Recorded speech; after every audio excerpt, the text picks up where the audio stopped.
Good morning, traders. Welcome to Tuesday of this beautiful week.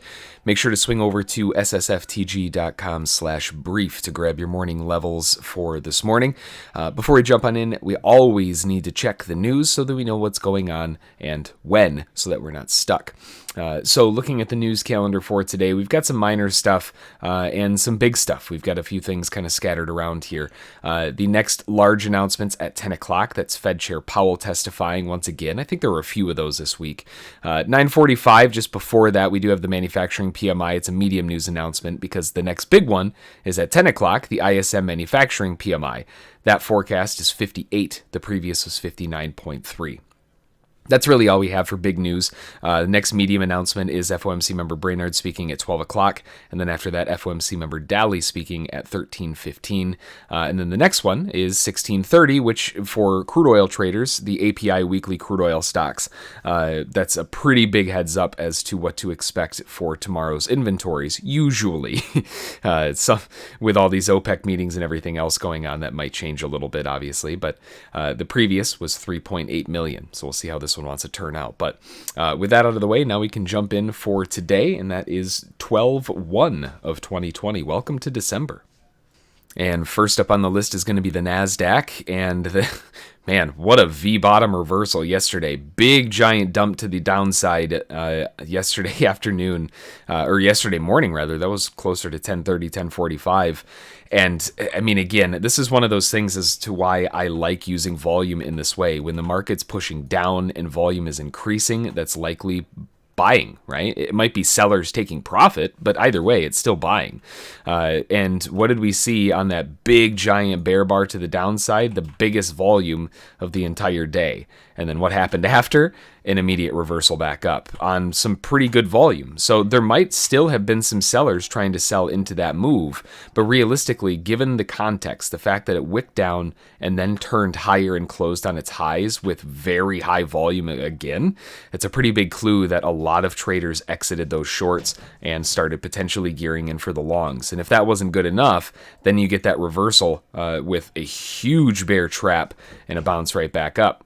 And if we look at volume, that's the next spike in volume. So again, contextually, buyers gobbled that up like it was candy. And then we come into today where realistically we haven't really pulled back. We just kind of went sideways. And that's a great sign of strength.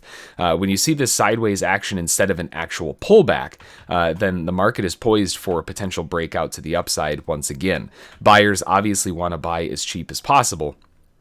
The problem with that, though, is that every buyer on the planet wants to buy as cheap as possible, which means cheap starts becoming more and more expensive, which means that we're kind of migrating up towards the highs. As long as we're staying up on this top area, we do have resistance at the highs, 12,400s. That's been a big brick wall for, really most of the morning, and it doesn't seem like it's stopping now. We do have a nice little wedge breakout, and given the context, the bulls have one heck of a shot to get a big rally to the upside going here.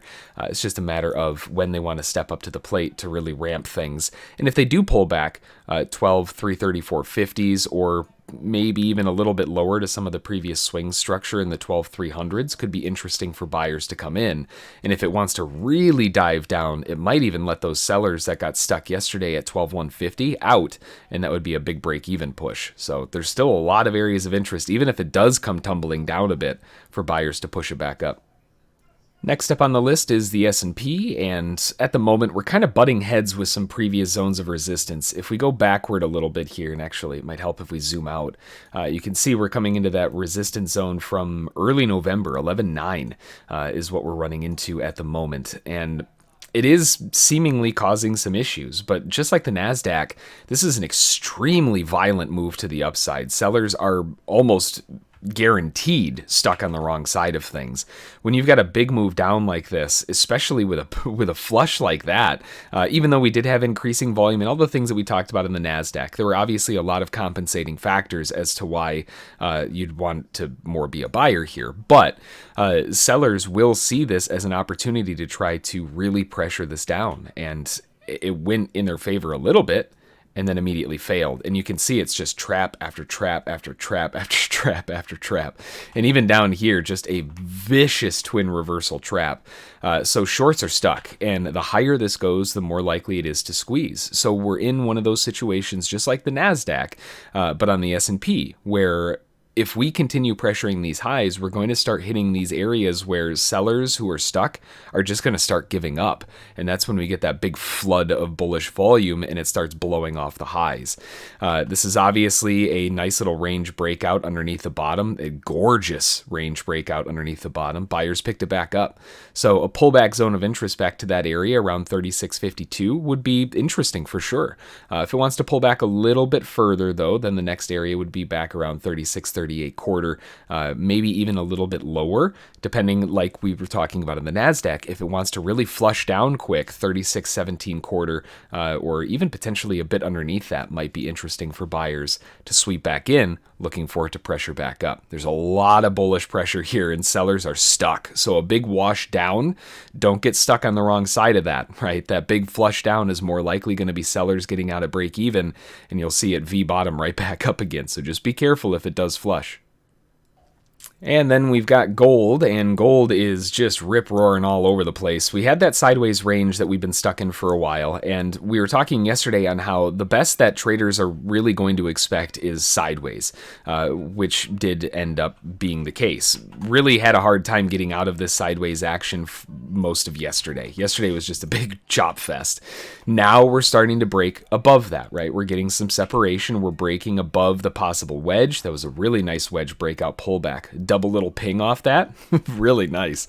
And then it ramps up. Look at that blow off on the highs. Now, if we look at volume, obviously volume is very, very high. So that would suggest that there is a lot of profit taking going on into this move higher. We've got some resistance up in the 1810-60s.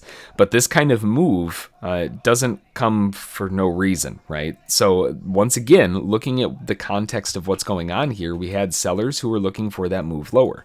And the major objective for any short on this move down, if we back up and you look at the chart like this, right, any objective for the shorts on this bounce is going to be pushing back down to the lows.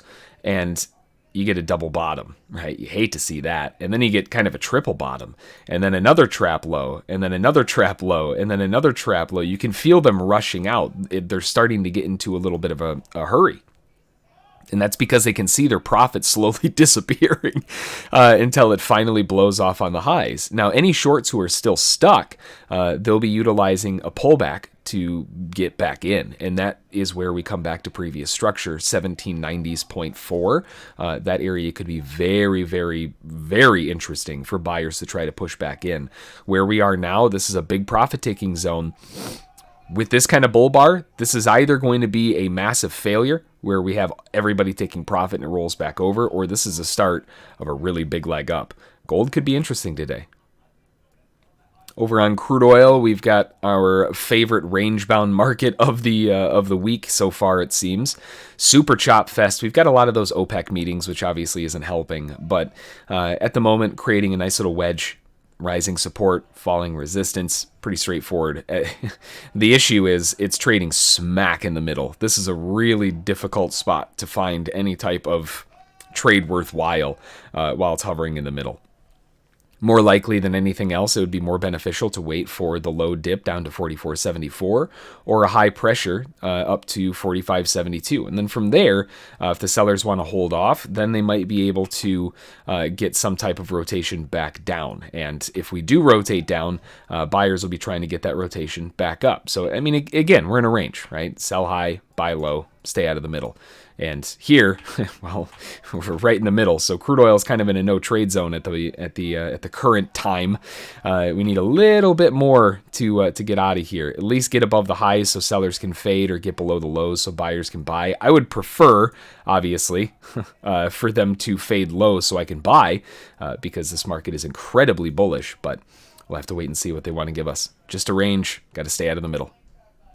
Switching over to the euro, and we're seeing some pretty big swings all over the place. The euro had some big rejections off of that 1.2. What a shock, right? Huge psychological level. Would have never guessed that would have found resistance. Facetiousness aside, once it starts pulling back, we come down into a zone of support at the previous major structure, which was what, 1, 2, 3, 4, 5. I mean, there's like a million little tests inside there. So that 1.1933 is acting as a big chunk of support. We've gapped up from yesterday's close, yesterday's price at the end of the day, and now we've gapped up. That's an open gap just waiting to be filled, hovering back down there in the 19,280s. So that will be a magnet, and like we saw the last time we had an unfilled gap, the market, when it wants to fill it, will quickly do so. I'm not a huge fan of seeing that open gap underneath the market again, because that certainly didn't help yesterday. That might not have been the only catalyst, but that didn't help. And now we're seeing that again. There's definitely some problems, right? This rising support looks really nice. There's a possibility of a channel with that, but if it starts breaking down, I can't really very well trust wanting to be a buyer too high up, knowing that that's down there, right? That's where the problems come in. So as it stands, euro is kind of forcing my hand to sit more on the sidelines, with support resting down to the 19330s or resistance up to the highs at the 1.2s again. And we'll have to wait and see what they want to do. One area of interest that could stand out is this little inside shelf that got built. That was on that previous structural area of interest. It's getting close. So this area around here might be interesting, but it is definitely a short-term zone. And then over on Bitcoin, just in time to start recording while the market just got absolutely obliterated. Well, I was going to say that this zone of interest down here at the 19,010s was a big spot if we can get a flush down there ahead of a breakout above the top. But all of that happened in about 15 minutes. So I guess that kind of takes away from the recording a little bit.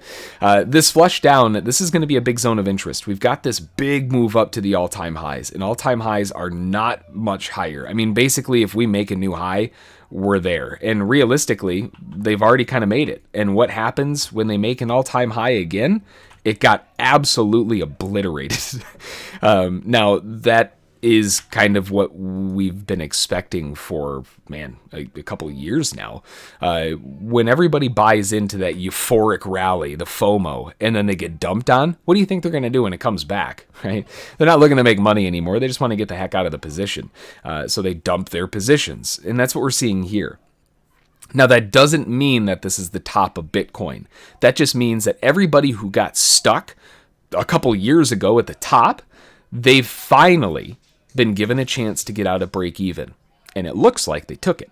Now, that, again, it doesn't mean that it's ready to fall apart. The traders that were trading a couple years ago, exiting at break even now, are trading on emotion. They're not looking at what's going on in the underlying state of the market. The underlying state of the market is extraordinarily bullish. And these all-time high break even traders, to me, they're just creating a secondary opportunity to buy in before another breakout. I would love to see this flush lower. I think a lot of traders might get nervous. From a psychological standpoint, they missed 20,000 and we poked all-time highs and now we're failing down. You can see the fear attempt, and there's a big wide open door here. There's nothing to support the market if it wants to fall. So this is the first area of interest down here in the 19,000s for a bounce back up.